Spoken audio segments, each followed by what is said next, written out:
अब्दुल्लाह इब्न मसूद मुर्की करे चवण लगो उमर देर करे मैं सिद्दीक़ को कदे जो बुधायो रसूल जा सहाबा बरार यो कुरान अज़ीम जे तिलावत जो अदर पे बुधाया तवज्जो त गजा है तौरात जी तिलावत थींदी ना है ज़बूर जी न थींदी आ इंजील जी न थींदी आ ये वकीलन जा किताब वकला लाज कानून जा किताब तवा के अलमारन में मिलना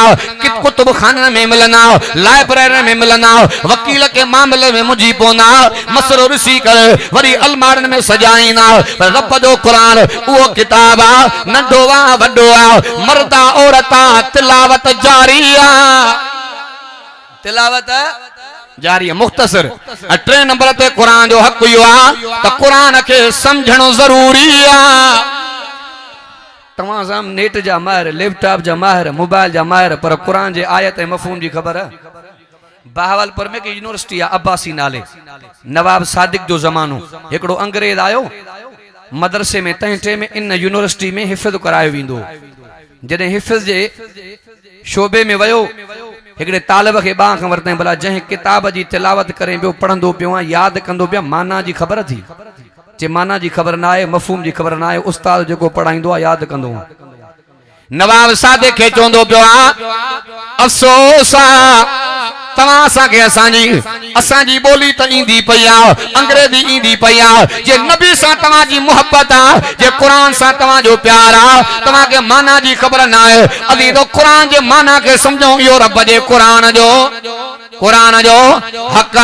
चौथो नंबर कुरान जो हक इहो आ त कुरान जे मथां अमल ज़रूरी आ। जेकर कुरान जे मथां अमल कयो आ गैरन जा गुलाम न छो आ कुरान जे मथां अमल कयो आ थाबा न खाओ आ मां त इहो चवंदो आ अमुन बि तॾहिं थींदो जॾहिं कुरान सम्झ में ईंदो। अब सच बुधायो जे मुसलमान के दीन जी शरीय जी कुरान जी हदीस जी जान होंदी त मुसलमान जो कत्ल कंदो मुसलमान झेड़ो कंदो सूद जो कारोबार कंदो। हाँ साईं ये झेड़े करण वाला जाहिल अथव ऐं अमुन भी तॾहिं ईंदो जॾहिं तव्हां असांखे अल्लाह जो कुरान सम्झ में ईंदो। अब पाण वटि त अमुन आहे न हा था कयो कहरो अमुन काढूं हा वाह ज़ुल्म लॻो पियो आहे एॾे वेसो मां आमिल साइड हे जो महरन जो जतों जो मसलो आ 3 पारी जी नमाज पढ़ी मां कतर जी जमात आयल हुते हिकड़ो अरबी आलम 2 मिनट उन सां मुंहिंजी कचहरी थी पोइ मां पुछांसि पियो कैफ़ पाकिस्तान चयो अल्हम्दुलिल्लाह अहसन अहसन जे ॾाढो सुहिणो मुल्क आहे मजो रहो त ख़बर पवई जेको कहरो असां वटि आहे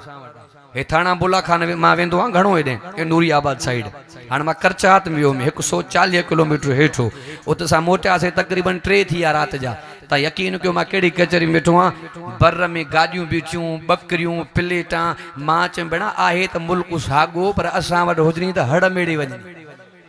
चइसि मलक सिकंदर जो इलाइक़ो आहे असां वटि कानून पासियल आहे चोरी नंढी हुजे वॾी हुजे साबित थी 12 लाख रुपया चटी आहे पिनी बि भरणी त बख़्शो न थींदुसि मजो असां वटि शर्ल को मसलो थींदो ख़ुशामंद वारा अॻे पुॼंदा अबा ग़लती थींदी आहे ग़लती हाणे बरो इनखे अचे त पतो पवे न हा बा बराल अमन भी तॾहिं थींदो जॾहिं कुरान सम्झ में ईंदो। ऐं 5 नंबर ते रब जे कुरान जो हक़ इहो आहे त कुरान जी तबलीग ज़रूरी आहे कुरान जी तबलीग जरूरी आ। बरार रमजान मुबारक जो महीनो वडे मकाम वारो महीनो आ वडे मर्तबे वारो महीनो आ इन कुरान में 12 महीनन जो जिक्र आ। इतना अशर शहरन फी किताब अल्लाह तबारक व तआला दुनिया कायनात के हलाने जे लाइ महीनन जी तखलीक फरमाई पर हर एक महीने जो मकाम दर्जो वकारो पांजो आ। मां हिकिड़ो मिसाल ॾियां अब हेडो भी शीशो आ हेडो भी शीशो आ हिक में पानी हिक में माखी विकिरो क्यों त जजी रक़म कंहिंजी मिलंदी जंहिंमें माखी हालांकि ही भी शीशो आ ही भी शीशो आ पर हुन में जेका शइ आ त उहा उम्दा आहे। महीना त हड़ाई महीना रमजान जो शान तो सादे करे आ रमजान जे अजमत इज्जत जी पेरी वजह आ अल्लाह पाक तो फरमाए इन महीने में मां अल्लाह पांजे बानन ते रोजा मुकर्रर फरमाया फरमाया अय्युहल्लज़ीना आमनू कुतिबा अलैकुमुस सियाम कमा कुतिबा अलल्लज़ीना मिन क़ब्लिकुम लअल्लकुम तत्तकून। रब तो फरमाए पेरी इज्जत अजमत की वजह या जो हिन महीने में अल्लाह रोजा मुकर्रर फरमाया बुलंद आवाज़ा ऐं ॿी वजह इहा अल्लाह पाक तो फरमाए इन महीने में माला इन कुरान के नाज़िल फरमायो फरमाए शहरु रमज़ान अल्लज़ी उनज़िल फ़ीहिल कुरान इन में भी वजह या अल्लाह तो फरमाए इन महीने में माला कुरान के नाज़िल फरमायो ऐं टी वजह या इन महीने में हिकड़ी रात जेका रब जे वेझो वञण जी रात आ रब के परचाइण जी रात आ पोइ मां हीअं चवंदो आहियां चओ न सुभान अल्लाह दर दुनिया जा बंदि वञनि थी ॾिस सदे अल्लाह खे अॼु जीवी दे भाव प्यारा वठो त मुंहिंजी सलाह खे घुरूं त सही जॾहिं इंसान निदाम जा गोड़ा वहाए दुआ घुरंदो आहे त अल्लाह मुक़द्दर तब्दील करे छॾींदो आहे दुआ सां तकदीर तब्दील थी पवंदी आहे ऐं दावा कई आहे दलील जा तवजो अल्लाह अकबर कबीरा रात जो टाइम आहे अध रात आहे हिकु औरत आई जनाब रसूलुल्लाह सल्लल्लाहु अलैहि वसल्लम ॿाहिर निकिता अम्मा आशा थी फरमाए इहो पस मंदर मां ॾिसंदी पई आहियां कहिड़ी अम्मा आयशा तय्यबा ताहिरा आलिमा आबिदा ज़ाहिदा साबिरा शाकिरा हबीबा हुमैरा मुंहिंजी अम्मा थी फरमाए साईं जन ॿार जो निकिता हिकु औरत नज़र आए जेका ॿार बि गॾु वरितियूं आई तवजो त गजाए अर्ज़ कंदी पई आका अॼु मूंखे मुड़ुस ईअं चयो मुंहिंजे लाइ तूं ईअं जीअं मुंहिंजी सकी माउ आका मां अवां ॾे अर्ज़ खणी आई आहियां मुंहिंजो निकाह वयो या बचो तवजो त गजाए उहा औरत कहिड़ी आहे बीबी खौला उहा औरत कहिड़ी आहे बीबी खौला तवजो त गजाए पाक नबी मुंहिंजो मोहम्मद तो फरमाए हलाल हराम अल्लाह जे वस में आहे मुंहिंजे वस में नाहे हाणे रमज़ान जे महीने में हिकिड़े दोस्त माने वाइस कई ना पई आहे टेम घणो पियो थिए 10 जे साईं भला मां मुंहिंजो अर्ज़ु आहे हिकिड़ो चे कहिड़ो चइसे राति मां नियत कई जगह जो कमु हलाइणो जेकर मिस्त्री आयो त रोज़ो नाहे मिस्त्री आयो त रोज़ो नाहे जे न आयो त रोज़ो मजो टेम घणो थियो आहे चे 10 मजो पुतो वटि त शरीयत सस्ती आहे ॿियो छा सवली आहे मजो पोइ मर्ज़ी पवई त जेकर कोई कमु थी वञे त पोइ रोज़ो नाहे चइसे हिकिड़े मौलवी चयो आहे हिकिड़े चे मौलवी साहब चयो आहे चे बाबा जे न रखे में तुंहिंजी मर्ज़ी उहा बि वाइस मूं वटि पई आहे छो त ऊंधरियूं फतवान वारा बि त गुज़रिया आहिनि न भाउ आहे की न हो ॿुधो अथव न गेरो ऐं कांव किरिया मौलवी जे हंज में त कांव गेरे खां अॻे पियो रहे गेरे जो निभागा मां त हलाल मां त कुझु बि तूं छो थो रोई जे मुला जे हंज में आहे का न का रिवायत कढी मुंहिंजो बि कमु लाहींदो अहिड़ो मसलो न हुजे न भाउ हा भई बराल तवज्जो त गजा एडे भी कोन पियो वञा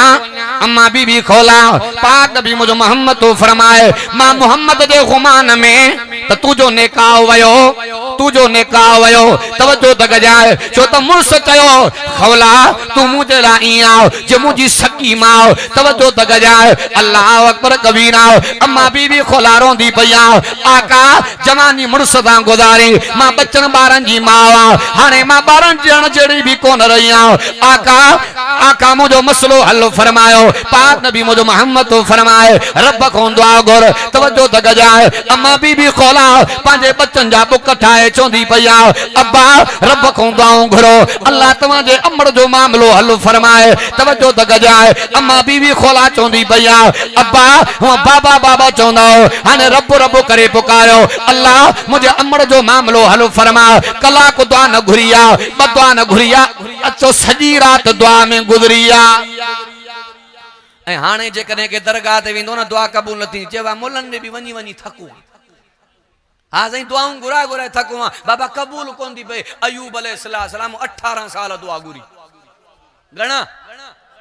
या ज़करिया पैगंबर 80 85 साल दुआ घुरी हा साईं ॿुधण वारो केरा बा केरा अल्लाह तवज्जो त गजाए अम्मा बीबी खोला रोंदी पया अल्लाह मुझे हालत रहम फरमा करम फरमा मुझो मसलो हल फरमा अल्लाह अल्लाह अम्मा बीबी खोला जो मसलो हल फरमायो 28 सूर 28 सिपारे जे मुंड में बयान थला रब से अम्मा बीबी खोला जो निकाह बचाए रब कानून मटाए छॾियो दुआ घुर त सही न बरार तवज्जो त कजा तारीख जे किताबन जो मुतालो त कयो जने इमाम बुखारी अमर खे जाओ अखन को ना बीन जाओ काई नजर ना आए बुखारी जी अम्मा हथ कई वेठी आ अल्लाह बच्चो त ॾिनो थी अल्लाह बच्चो त ॾिनो थी पर नाबी न पैदा थी पियो आ अल्लाह जेकर बच्चो ॾेई करम नवाज़ी फरमाई दी अल्लाह मुझे बच्चे के नजर भी अता फरमाओ तवज्जो त गजाए अम्मा जे तोन सा एडी त मेहरबानी थी पई चंड जे रोशनी ते इमाम बुखारी मोहम्मद जी हदीस लिखंदो दुआ घुरऊं त सही न अल्लाह जे दर ते अचो त सही तवज्जो त गजाए हिकड़ी औरत आ अम्मा उम्मे सलमा नबी पाक दे अर्ज खणी आए आका मुजो मुर्स दुनिया जो जहान छॾियो आ ॾाढो नेक मर्दो मदीने में एड़ो को माण्हू ई न अल्लाह समूरन के मक्के मदीने जो दीदार कराए हल त मदीने पाको हलऊं हेला हलण जी तैयारी कर हेदरी साहब अचो शहरी ते कम हलंदो मारे सां तो कुछ थकाओ असा के वञा हलणो आ जे थका हो त कम के उकलायो हल त मदीने पाको हलो हेला हलण जी तैयारी कर हेला हलण जी तैयारी कर हेला हलण जी तैयारी कर पलक में पहुंचण वारी कर वो गल त मदीने पाको हलो हे लगलन जी तैयारी कर न फकीर फिक्र कोई राग में निकरी पौरोई बुलंद आवाज अम्मा उम्मे सलमा अर्ज कंदी पया आका मुझो मुर्स ॾाढो नेक हो हाने दुनिया जो जहान छॾियो कोई सीने जो सहारो ना है आका दुखन में ॾींहं पिया गुज़रण तकलीफ़न में ॾींहं पिया गुज़रण मां मुश्किलात में अची वई आहियां मसाइब में अची वई आहियां आका दुआ घुरो को वज़ीफ़ो ॿुधायो अल्लाह मुझे ला नेक मर्द जो मसलो हल फरमाए तवज्जो त गजाए पाक नबी मुझे मोहम्मद तो फरमाए ए उम्मे सलमा ही वज़ीफ़ो भी पढ़ंदी कर रब का दुआ भी घुरंदी पर तवज्जो त गजाए अरसो गुज़रियो ज़मानो गुज़रियो उम्मे सलमा दुआ घुरंदी पया अल्लाह मुझो अर्ज़ कबूल फरमाओ अल्लाह को सीने जो सहारो अता फरमाए टाइम गुज़रियो अल्लाह पाक जनाब जिब्रील के मोकलियो वन मुझे महबूब मोहम्मद के पैगाम ले हबीबा इन औरत उम्मे सलमा सा तूने काओ कर मा रब जो फैसलो आ दुआ घुरई एड़ो मुकद्दर मटियो जो उम्मत जी जीजल बणजी छो दुआ घुरऊं त सही न रब जे दरवाजे ते अचूं त सही न इमाम महमूद रहमतुल्लाह अलैह फरमाए तो जडे इमाम अहमद बिन हंबल के बादशाह कोड़ा पे हणाए तवज्जो इमाम अहमद बिन हंबल को मामूली मानू न हो वक्त जो इमाम वक्त जो वली गुजरियो आ जडे कोड़ा जो लगा त शलवार ढीली थी ढाकन ते आई त इमाम अहमद बिन हंबल हथ कया अल्लाह जे कदे मां हक ते आ कम से कम मुझी इज्जत बचाए कम से कम मुझी इज्जत बचाए इमाम महमूद तो फरमाए मां बाद में इमाम साहब को पूछो साईं तमा मार जे टेम ते मथे पे निहारियो मसलो कड़ो जे शलवार ढीली थी चुकी रब के अर्ज क्यों अल्लाह जे करे हक ते आ मुझी इज्जत बचा इमाम महमूद तो फरमाए शलवार इए पे मजबूत थे इए पे मजबूत थे जण त माखे इए पे लगे तो को ठाहे रहो रब जे दरवाजे ते अचूं त सही रब का करऊं त सही रब वडो करीमा पाक नबी मुझे मोहम्मद तो फरमाए कुल बनी आदम खता सने फरमायो इंसान खता जो पुतलो आ चाचा गलती थींदी आ भाव गलती थींदी आ अज करे के गलती थी वने फेसबुक ते बदमाशी जो तूफान खड़ो पर गुनाहन में गारो वार वंदो ना है गुनाहन जा अंबारन पर तरे भी सतारो सतरो कई वेठो अल्लाह जे दरवाजे ते अचूं त सही न तवज्जो बा सन वेठा ने हिकड़ी औरत आई अर्ज के साईं मुझे लाए सजा मुकर्रर फरमायो हद लागू फरमायो सन फरमा तू गुनाह केड़ो कयो आ बुधा त सही न तवज्जो बा जैसे मां हमल साया जो को मुझे पेट में बच्चो आ न यो हराम जो बार आ सन फरमा दफा थी वन मां मोहम्मद जे आडो हली वन वरी आडो आई वरी सन फरमा दफा थी वन वरी आडो आई सन फरमायो जदे बार जमे त मां मोहम्मद दे मोटी अचजा बारो जाओ वरी आका दे आई सन फरमायो दफा थी वन वरी अगे वरी पोयो वरी अर्ज कंदी पया सन फरमायो बारो जदे खाण पीण जड़ो थी वने मां मोहम्मद दे मोटी अचन सही बुखारी में वाक्यो मौजूद आ बार जदे मानी खाण जड़ो थियो वरी आका दे आई साईं मां दुनिया जी ज़िल्लत, दुनिया जी रुसवाई, दुनिया जी सज़ा बर्दाश्त करे सघंदी आहियां, पर उन ॾिहाड़े वारी सज़ा ॾाढी ॾुखी आहे। साईं ने फरमायो तोखे ख़बर आहे त तुंहिंजे लाइ सज़ा कहिड़ी मुक़ररु थींदी? जैसे अल्लाह अल्लाह जो रसूल ॼाणे। साईं ने फरमायो ज़मीन में चुडो लॻंदो, चेल ते पूरे तोखे पत्थर चुटिया वेंदा, छा इहा सज़ा बर्दाश्त करे सघंदी आहे? आका मंज़ूर आहे। साईं साहिब खे फरमायो ॿार वठोसि, पत्थर चुटींदा पिया आहिनि, होॾे अल्लाह जा नबी रोंदा वेठा। अल्लाह अकबर। ख़ालिद बिन वलीद रज़ी अल्लाह ताला उथी आयो, एड़ो पत्थर हुई पेशानी में लगो, रत जा फुहारा निकता ख़ालिद बिन वलीद जे कुर्ते ते लगा। त साहबी जुमला चया, गंदी औरत जो खून कपड़ा भी गंदा थी वया। वरी ॿीहर पत्थर खई, अल्लाह जा नबी रोंदा पेठा आहिनि, अल्लाह इहा मुंहिंजी उम्मत यानी तुंहिंजी बानी आहे, गलती कई थी, अल्लाह जो मसलो हल फरमा। सन फरमाया महलन या ख़ालिद, ख़ालिद डर कजाए, डर कजाए, इन औरत जो रूह कब्ज़ थियो कोन्हे, सतें आसमान ते ख़ुदा जा मलाइका इंतज़ार में बीठा। सन फरमायो 70 गुनाहगार एक पासे, हिन औरत जी तौबा एक पासे। अल्लाह तो कुरान में फरमाए, या अय्युहल्लज़ीना आमनू तूबू इलल्लाहि तौबतन नसूहा, ए ईमान वारो तौबा कयो, ईमान वारो तौबा कयो, ईमान वारो तौबा कयो। पतो पियो चाचा ईमान वारे खां भी गलती, गलती आलिम आ गलती, बुजुर्ग आ गलती, पीर आ गलती, वडो आ नंढो आ गलती थींदी आ। छो त इंसान निस्यान खां आहे, निस्यान जी माना भुलजी पवण, ऐं भुल इंसान जे आदत नेचर में शामिल आहे। अब जेका आदत पीढ़ियुनि में हूंदी आहे उहा हलंदी ईंदी आहे। हिकिड़े मां तारीख़ी किताब में सम्झाइण जे लाइ हिकु नुक़्तो पढ़ियो, हिकु जत जी उठड़ी कयो गहो, पोइ जेको वती ऐं मालिक ॾे वियो, चए बाबा उठड़ी तोखां वती आहे पर कम जी न आहे। चए छो? चए वॾे वाह घट घेर ते गहो पई करे। चए इहो गहो करणो इन जे नसुल में शामिल आहे। अब जनाब आदम जन्नत में भुलिजी पियो न, गलती थी पई न, छो त इहो भुलिजी पवण इंसान जे नसुल में शामिल आहे। तवज्जो, जॾहिं अल्लाह पाक मलाकनि खे फरमायो त आदम खे तज़ीम जो सजदो करणो आहे, हड़नी कयो पर इब्लीस इनकार कयो। अल्लाह तो फरमाए इल्ला इब्लीस अबा वस्तकबर वकान मिनल काफिरीन, तबाह करे छॾियो मां। उन खां बाद आदम भी ज़मीन ते, शैतान भी ज़मीन ते। आदम नबी जो जहिड़ो शैतान सां, शैतान जो जहिड़ो आदम सां। जॾहिं शैतान तड़जे पियो न, अर्ज़ कयईं अल्लाह आदम जे नसुल खे तूं दुनिया में निखेड़ींदे मुंहिंजे वागुनि खे खोल, अख्तियार ॾे, कंट्रोल ॾे। रब पाक फरमायो कहिड़ो? तुझे बान के मां भिटकाइण जी कोशिश कंदुमि। अल्लाह पाक फरमाए तोखे मोकल आहे, पर यादि रखजांइ जॾहिं मुंहिंजो बानो निदाम जा गोड़ा वाहे, सचीने सां तौबा कयूं, मां अल्लाह बि रहम जा वाह वाहे छॾींदुसि। तोखे मोकल आहे, अचूं त सही न रब करीम जे दरवाज़े ते। हिकिड़ो ॿियो वाक़ियो मां ॿुधायां, सूरह तौबा में सही बुखारी में बीठो आहे, पर टेम कोन्हे एतिरो। रमज़ान मुबारक जो महीनो वॾे मक़ाम वारो महीनो आहे। सैन फरमायो अगरि मां मुहम्मद जे उम्मत खे पतो पइजी वञे रमज़ान में जो शान मक़ाम मर्तबो केतिरो आहे, मां मुहम्मद जी उम्मत तमन्ना करे त सॼो साल बि रमज़ान हुजे। ऐं हाणे जेको हिकु रोज़ो न रखंदो उहो पुछंदो मुला भला ईद जो चंड कॾहिं वेंदो आहे की न आहे? हालांकि साईं जो फरमान आहे त ईद भी उन्हीं जो हक़ आहे जे रमज़ान जा, रमज़ान जा। पोइ ईअं अगरि कंहिंखे चओ न, चए मुला बाबा सफ़ा इंतिहा पसंदि, असां मुस्लमान न आहियूं, आहे की न आहे? हा साईं। सन फरमायो लिकुल्लि शैइन ज़कातुन व ज़कातुल जसद सोम, हर शइ जी ज़कात थींदी आहे, जिस्म जी ज़कात रोज़ो आहे। नमाज जो सवाब मिलंदो, हज जो सवाब मिलंदो, चङाई जो सवाब मिलंदो, पर मलाकनि जे ज़रिए। तवज्जो बा, छाजे ज़रिए? मलाकनि जे ज़रिए। पर जॾहिं रमज़ान जे रोज़नि जी अजर जी ॻाल्हि थी अचे न, अल्लाह तो फरमाए मलाको ख़बरदार तव्हां वटि कलम ई कोन्हे,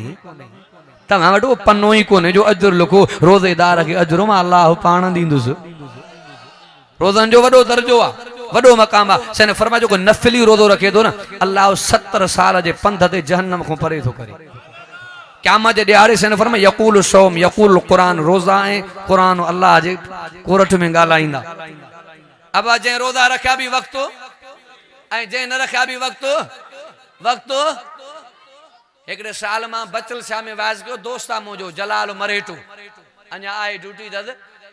पोइ जॾहिं जुमे ते मां वाज़ कयो, मूंखे चई मुल साहिब मां रोज़ा कोन रखंदो आहियां, पर तो वारी तकरीर असर कयो आहे, इंशाअल्लाह कुझु मां बि रखंदुसि, हा न भाउ। पोइ पहिरियों रोज़ो रखियईं, 3 पारी जी नमाज़ ते मां कालाई, मूंखे चई मुल साहिब किथे आहियां? मां घर आहियां, वाइफ तारी जे इंतज़ार में। चई मां बि तो वारे तकरीर ते रोज़ो रखियो आहे, बाक़ी बेख निकिरी वई। अब सन्ना सुका महताद आहिनि न, पाण छा चवंदा आहियूं खफ़े में, खफ़े में। ईसा समो साहिब चवंदो आहे सॼो ॾींहुं ख़ुदा लोड़ाए, शाम जो वरी माल ई माल। अब भाई रोज़नि जी महिरबानी आहे न। हा साईं मां कंहिं किताब में पढ़ियो जॾहिं इफ्तारी जो टाइम थींदो आहे न इफ्तारी जो टाइम अल्लाह पाक मलाकनि खे फरमाईंदो आहे ॾिसो तव्हां इंसान जे तख़लीक़ ते एतिराज़ कयो सभु कुझु साम्हूं पिया पर नज़र टाइम ते अथसि हुकुम थिए त खोलियां इन टाइम ते सन फरमायो जेको बानो दुआ घुरंदो अल्लाह क़बूल कंदो सेरी जे टाइम ते जेको बानो दुआ घुरंदो अल्लाह रब क़बूल कंदो एतिकाफ़ में के वेठा हूंदा न बा ऐं असां जॾहिं टाइम वेझो वेंदो न पोइ सभु जमायती मशवरो कहिड़ो कंदा पोइ कुराड़ा कुराड़ा ॻोल्हींदा आहियूं बाबा तूं त कंहिं कम जो न आहीं न आहे की न आहे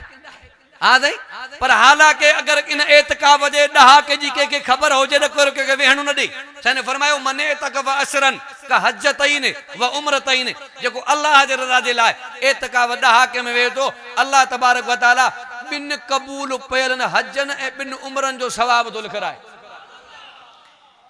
हिकिड़ी जगह ते मां इलाइक़े जो नालो न खणंदुमि मौलाना अब्दुल्ला अब्बासी मां गॾु वियासीं वाहिते रमज़ान जो महीनो मौलवी साहब ॾे आयो मौलाना अब्दुल्ला अब्बासी हिकिड़ो ॾहाके में वेहण वारो माण्हू चइसि अलहमदुलिल्लाह मां बि हेल वेठो आहियां पर थोड़ी थोड़ी मोबाइल हलाईंदो आहियां थोड़ी थोड़ी मोबाइल चयो बापू वाह जो तवारो एतिकाफ़ बाबा हर शइ जो रोज़ो नूरुल हुदा वारे किताब में बुजुर्ग लिखियो आहे त ॾहाके में वेहण वारो माण्हू ज़िद्दी फ़कीर जे मिसाल आहे अबा कॾहिं कॾहिं अहिड़ा फ़कीर लॻी वेंदा आहिनि न ॾींदे न वेंदो मां हिकु ॾींहुं गुज़रियो ज़िद कई वेठो आहे अल्लाह तूं करीम आहे न बख़्शींदे न उथंदो मां वरी ॿियो ॾींहुं गुज़रियो अल्लाह रहम फरमाए न ॾींदे न उथंदो मां 10 ॾींहं ख़ुदा जे दरवाज़े ते ज़िद कई वेठो आहे हदीस कुर्सी आहे रब तो फरमाए जॾहिं बानो बार बार मां ख़ुदा खे अर्ज़ कंदो आहे मां अल्लाह बि बेक़दरो कोन आहियां जेको घुरंदो मां रब रंगींदोमांसि त जिन रमज़ान जा रोज़ा रखिया अल्लाह जा रोज़ा क़बूल फरमाए जेके एतिकाफ़ में ठाहिनि अल्लाह जो एतिकाफ़ ॾहाको क़बूल फरमाए जेके रखण खां रहिजी आहे अल्लाह तबारक व तआला आइंदा उनखे रखण जी सघ कुवत ऐं तौफ़ीक़ अता फरमाए जेके मां टूटा फूटा जुमला ॻाल्हाया अल्लाह तबारक व तआला पंहिंजे बारगाह इलाही जे अंदरि मंज़ूर ऐं मक़बूल फरमाए जिन असांजे साथनि असांजे भाइरनि असांजे सॼणनि असांजे जमा सगोरी महिनत करे कोशिशि करे जाखोड़ करे हे क़ुर जो प्रोग्राम ई जलसो ई कचहरी सिंगारी सजाई अल्लाह तबारक व तआला दोस्तनि जे माल में रिस्क में उम्र में ज़िंदगी में बच्चन में कारोबार में अल्लाह से बरकत जो मामलो फरमाए रब से वहाँ कंबर शहर के आबाद फरमाए अल्लाह तव्हांजे मोहल्ले के मस्जिद के ताक़यामती आबाद फरमाए पान में एको बदी सुलह जी तौफीक नसीब फरमाए किसी के ऐब देख कर बेनकाब न कर खुदा बैठा है तू हिसाब न कर मोरन जेड़ा मोर वया मीर मरी जवानन जे जाए ते वेठा चिबड़ चढ़ी अनु डींदा हा उथंदे से सलाह व्या त सड़ी हक नाहे हकीकत में व्या हाकिम भी त खरी सिराज उहे मुल्क व्या चरी जेके चोर हा हिन चौंक जा काहमा कमदो न थे तोड़े गुरी चाढ़े गर अकमा अंब न थे तोड़े फुटी झले फर पराओ पंहिंजो न थे तोड़े लुटे देश घर पीर मां परवर न थे हुजे केडो भी ताकत वर भेट जो घोट लतीफ चए तोड़े हलियो वने सर तब साथ डबो सच जो जिंदगी बाकी मुलाकात बाकी वमा अलैना इल्लल बलाग।